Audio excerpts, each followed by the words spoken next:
Greetings. Greetings and welcome to a dialogue about our global future. There are now over 8 billion people on planet Earth. About 40% are under the age of 25. That's most of you, students in colleges and universities around the world, preparing for diverse careers, for responsibility as global citizens and future leaders. The world you inherit, the world built by generations before you, is in very bad shape. Climate change and pandemics threaten our health and the environment. Wars and violence devastate so many communities, and social inequality and widespread poverty generate anger and resentment. Now, instead of addressing these common problems, some of our political leaders seem most concerned with increasing their political power, often using nationalist rhetoric against minorities at home and perceived enemies abroad. Our world, so connected by digital technology, is deeply divided. Our future together on Earth, our common home, does not look hopeful. It doesn't have to be this way. The idea of human fraternity, that we are all one human family, suggests a different possible future. A world more just, peaceful, and sustainable. The world that you can help to build. Human fraternity, the idea that we are all brothers and sisters who should care for one another, whoever and wherever we are, that we should respect one another's dignity and treat one another equally. It's an old idea with deep roots across humanity's spiritual and philosophical traditions. It may seem like a strange idea, given the state of the world today, but it's also a necessary idea, an idea with a future, precisely because things have gotten so bad. We need a new way forward.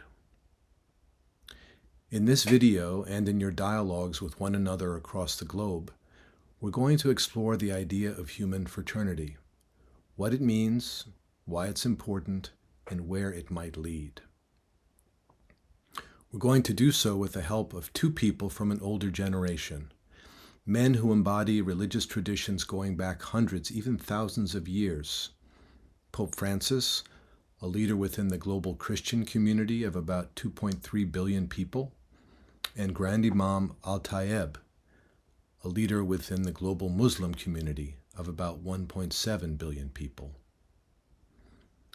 The Grand Imam and the Pope met in Abu Dhabi in the United Arab Emirates in February 2019, 1 year before the COVID-19 pandemic began, and signed a joint declaration, a document on human fraternity.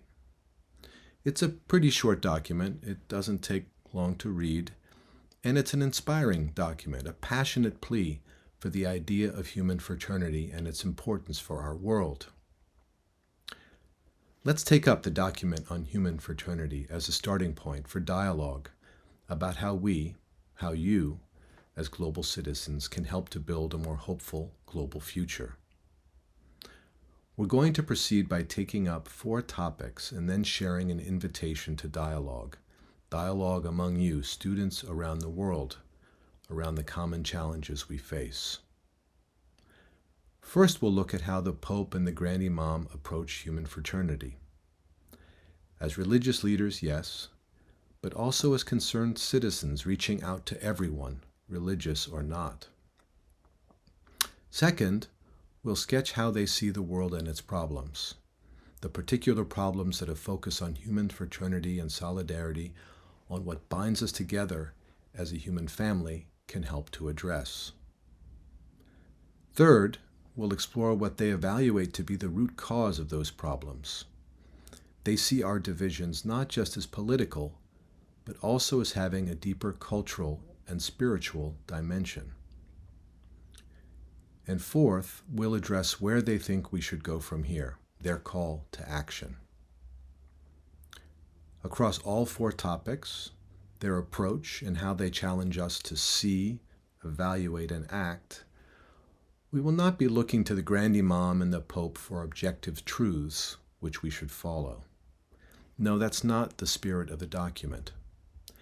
Instead, we'll take up their invitation to reflect on the idea of human fraternity and its relevance for us as we look to our shared global future.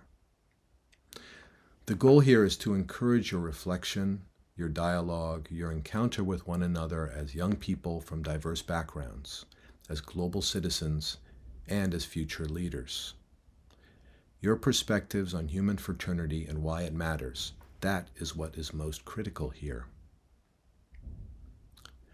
So let's turn to our first topic, the approach of Pope Francis and Grand Imam Al-Tayeb. The approach of the document is personal. It is not intended as a manifesto, as a directive from on high, as something that Christians, Muslims, or others have to believe. No, it's a personal document, the fruit of several years of conversations. They write, "From our fraternal and open discussions, the idea of this document on human fraternity was conceived. It is a text that has been given honest and serious thought, so as to be a joint declaration of good and heartfelt aspirations. The document is an invitation to participate in a reflective process, a process of dialogue, of encounter, and it is directed not just to Christian and Muslim, but to all human beings, wherever we find ourselves. An invitation to reconciliation and fraternity among all believers, indeed among believers and non-believers, among all people of goodwill." While the approach is invitational, the Grand Imam and the Pope emphasize their own deep religious faith, which motivates them and brings them together. Human fraternity, from their perspective, is something that is ultimately rooted in God's care for all humanity. Faith leads a believer to see in the other a brother or sister to be supported and loved. Through faith in God, who has created the universe, believers are called to express this human fraternity by safeguarding creation and the entire universe and supporting all persons, especially the poorest and those most in need. The emphasis on poor and vulnerable people, those most in need, brings us to our second topic, seeing a broken world. When the Pope and the Grand Imam look out at the world, their eyes are drawn to the human dimension of our global crisis, to the least of these, our brothers and sisters who are suffering. Major political crises, situations of injustice and lack of equitable distribution of natural resources, which only a rich minority benefit from, to the detriment of the majority of the peoples of the earth, have generated and continue to generate vast numbers of poor, infirm, and deceased persons. They point in particular to suffering imposed on young people and children and the moral outrage it represents from the point of view of human fraternity. They highlight catastrophic crises that various countries has fallen victim to, despite their natural resources and the resourcefulness of young people which characterize these nations, the deaths of millions of children wasted away from poverty and hunger. The document draws attention to the suffering of others as well. Orphans, widows, refugees, and those exiled from their homes and their countries, all victims of wars, persecution, and injustice, the weak, those who live in fear. The persistence of unnecessary human suffering in a world of tremendous wealth violates the principles of human dignity and equality at the core of human fraternity. Instead of working together in solidarity to build shared prosperity and peace while respecting the environment, the powerful so often pursue their narrow political and economic agendas. As a result, fraternity is torn apart by policies of extremism and division, by systems of unrestrained profit, or by hateful ideological tendencies that manipulate the actions and the future of men and women. It's important to note that the Grand Imam and the Pope recognize that there is also a religious dimension to our global crisis. religious teachings are too often invoked not in support of human fraternity and solidarity, but in the service of extremism, violence, and terrorism. They write, "We resolutely declare that religions must never incite war, hateful attitudes, hostility, and extremism, nor must they incite violence or the shedding of blood. These tragic realities are the consequence of a deviation from religious teachings." Why is our world so broken? That's our third topic, evaluating the causes of the crisis. We could focus on an international system organized around states competing for military and economic advantage.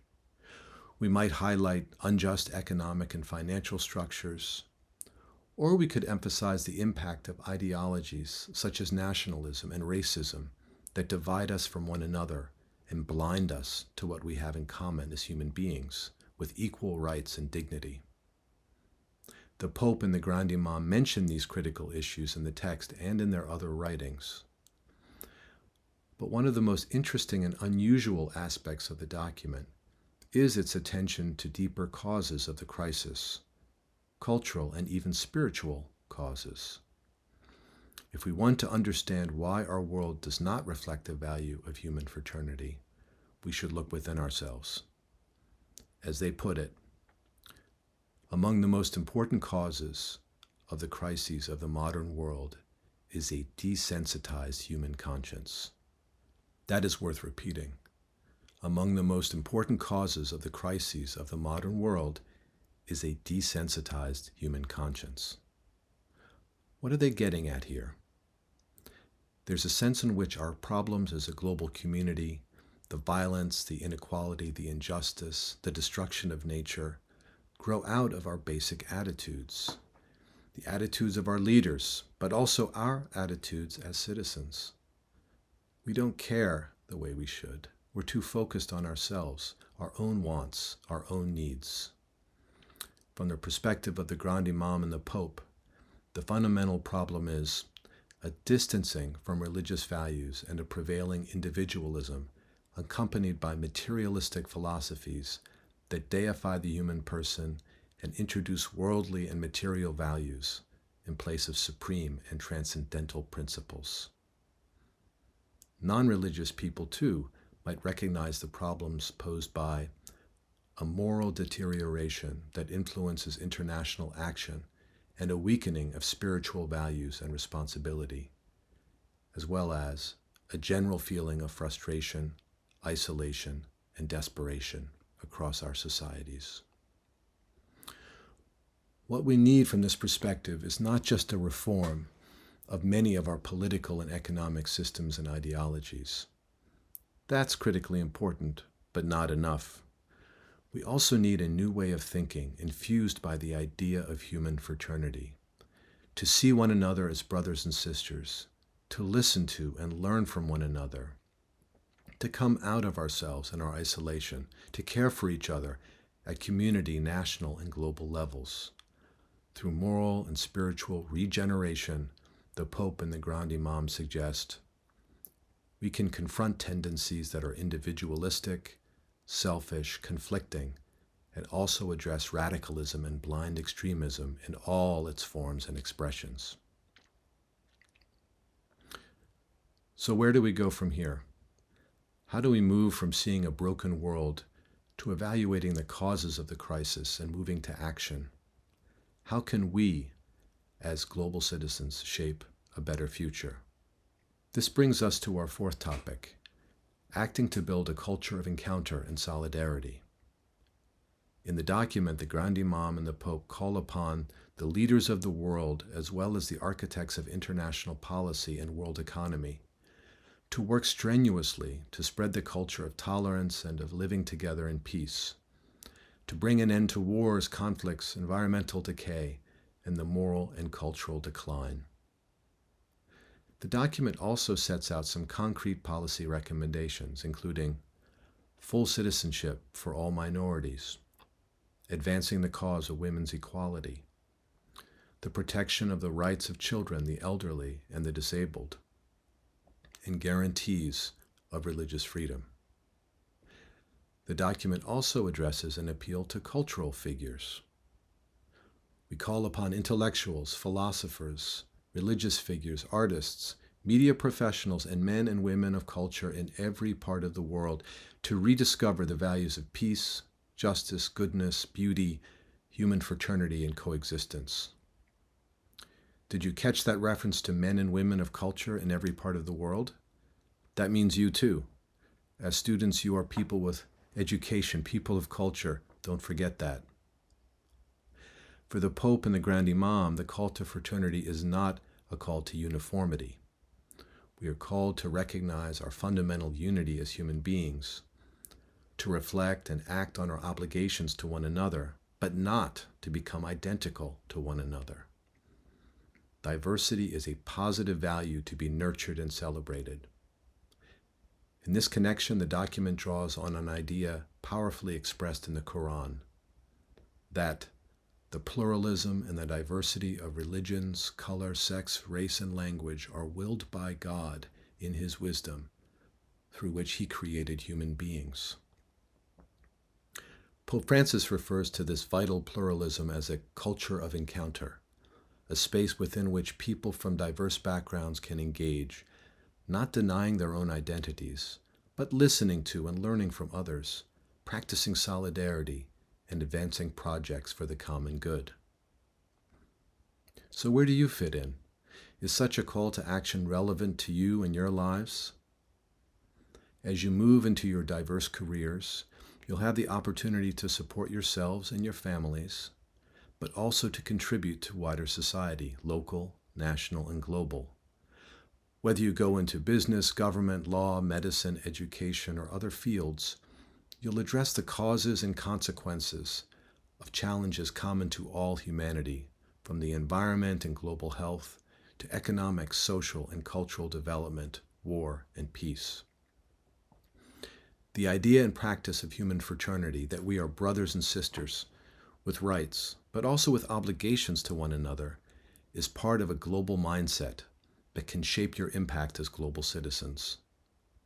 A mindset, but also a skill set, the capacity to engage people of widely differing backgrounds to find shared, creative ways forward, whatever the challenge. Let's now turn to two concrete opportunities for you in the weeks and months to come. Opportunities to develop this global mind and skill set. Participation in global dialogues and applications for the Human Fraternity Fellowship. Over the coming months, you'll have a chance to build a culture of encounter and solidarity with one another. You are students from around the world. You represent a rich diversity of national, religious, racial, ethnic, gender, and other identities. You come from very different families and socioeconomic backgrounds. You have different hopes and aspirations for the future. In all this, you're no different than the generations of young people that came before you. Human diversity goes back a long way. But today, there's something dramatically different. For the first time in history, young people around the world can now enter into dialogue with one another in real time, thanks to digital connectivity. Through the use of Zoom and other technologies like it, global conversations that were not possible even 5 or 10 years ago are possible today. Visit our project website at humanfraternitydialogues.georgetown.edu to sign up for one of the dialogue opportunities. They each last 90 minutes, not a huge investment of time, but the payoff is exciting. The opportunity to meet with your peers around the world and to share your own ideas about human fraternity, what it means, and how you, as global citizens and future leaders, can help to build a better world. If you participate in at least one global dialogue, you'll have the opportunity to apply for the Human Fraternity Fellowship, which will give a select group of 15 to 20 students the opportunity to continue their dialogues in depth online and to meet face-to-face for a week-long study tour in the United Arab Emirates. You'll find more information about the fellowship on the website too. Thank you for your interest in human fraternity. Let's see what you can accomplish together.